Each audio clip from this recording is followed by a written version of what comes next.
How's it going, guys, and welcome to 4MR Ranch. Today I kind of want to throw my 2 cents into a very common discussion, and that is thermal versus night vision. Now, bottom line up front, for those of you that don't feel like watching the whole video, thermal is really good at detection, where night vision is going to do a little bit better at identification when compared to thermal.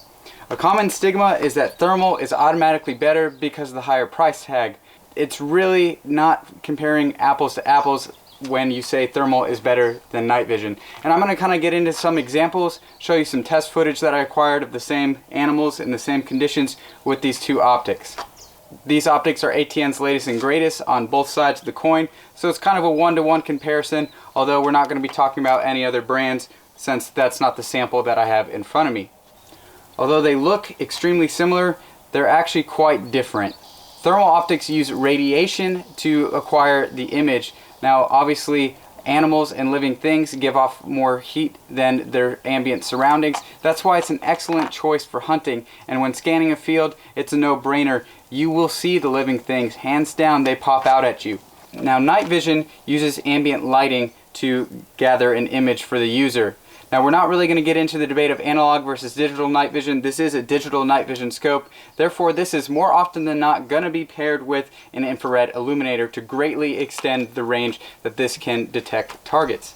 Now, don't get me wrong, this is far more sensitive to light than any other standard optical rifle scope you may put on your rifle. However, this thing really does need the infrared illuminator. Depending on your illuminator is going to kind of dictate the range that you'll get out of this night vision device. The one that I currently have allows me to see targets easily 300 to 400 yards away at night.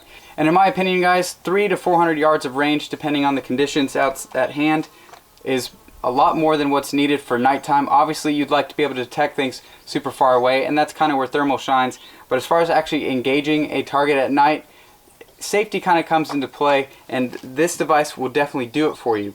However, the downfall is you may not know that something's there. Even with the infrared illuminator and you can see out to 300 or 400 yards away, the images just don't pop out at you like thermal does. And that's really, again, the biggest advantage.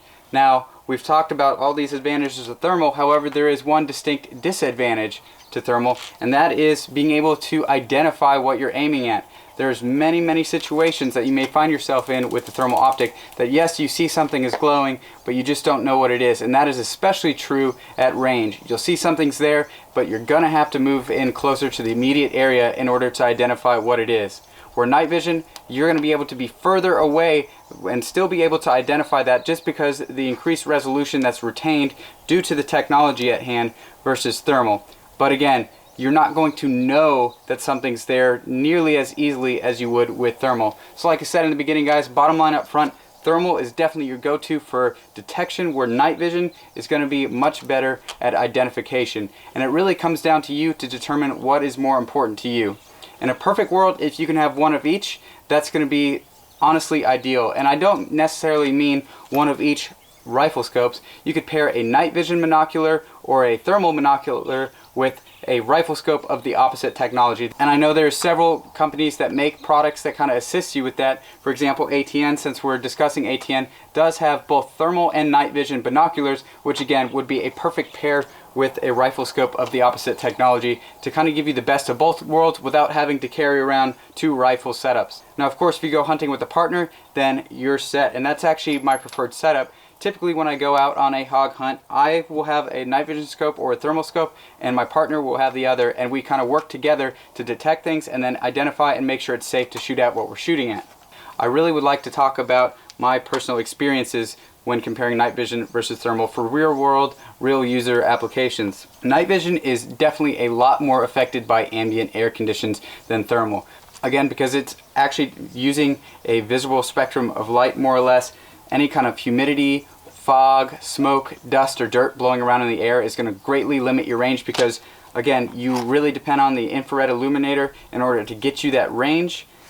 That's going to illuminate anything in the air. So humidity and fog, all that will kind of reflect some of that light back, and it'll kind of make your optic look a lot more hazy. On a clear night, it's no problem. You can see very far but you are a little bit more susceptible to those weather conditions. Thermal, on the other hand, can see straight through those weather conditions. It's no issue whatsoever. In fact, first responders are using thermal devices more and more to find people in burning buildings where you really don't have the visibility to see through smoke. Thermal can do it for you, no problem whatsoever, because again, it doesn't care so much about the visible spectrum. It really just cares about the temperature fields across different objects.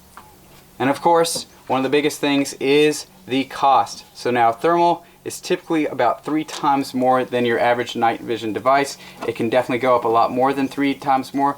It can sometimes be less than 3 times. Now another advantage that I kind of like when using thermal is that I can pair it with something like a 45-degree red dot. So typically I have a 45-degree red dot on top of this when I go hunting, and that's nice because I can actually leave a white light on top of my rifle because I don't need an infrared illuminator whatsoever. I can just have one simple lighting system. I can have a red dot at 45 degrees, and that'll help me with close follow-up shots if hogs start running or they start running at me, where searching through a thermal optic may not be your best bet for close range moving targets.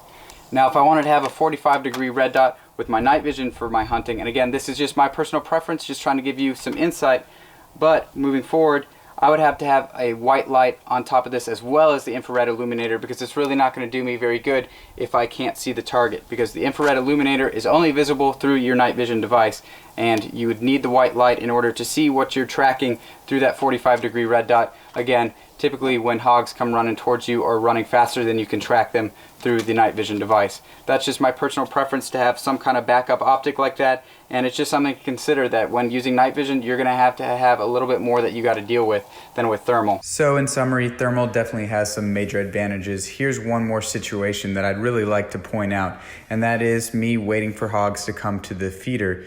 You can see clearly in between the trees in the background that there are actually cattle to the left, right, and through the trees. You would never have known this with night vision due to the limited range. Thermal really has an extremely long range no matter the conditions. However, here's another downside to thermal. As you can see, I saw something glowing, and on the visual spectrum, it may be immediately obvious that these were in fact skunks. Now, one wouldn't really expect this as I was waiting for hogs in a high hog activity area. And again, when looking through the thermal scope, it's not always immediately obvious what it is, but it is just the name of the game with thermal. You see something glowing and you may not be able to tell what it is. Now, here's where that becomes extremely critical. Through thermal and at far range, this may have been perceived as a hog when in fact it's a baby cow, and I really was only to identify this with night vision due to the lighting outside and how far away this was. But thank goodness I did have night vision on hand. Thermal may have put you in a bad situation. I hope you found this video useful, or at the very least interesting. Now if you're someone that's used night vision, thermal, or both, let me know. Like I said, this is based off my personal experiences, and I totally acknowledge that everyone's experiences are definitely going to vary when using something like night vision or thermal. So let me know about your experiences in the comments below. I'd really love to hear from you and learn from you as well.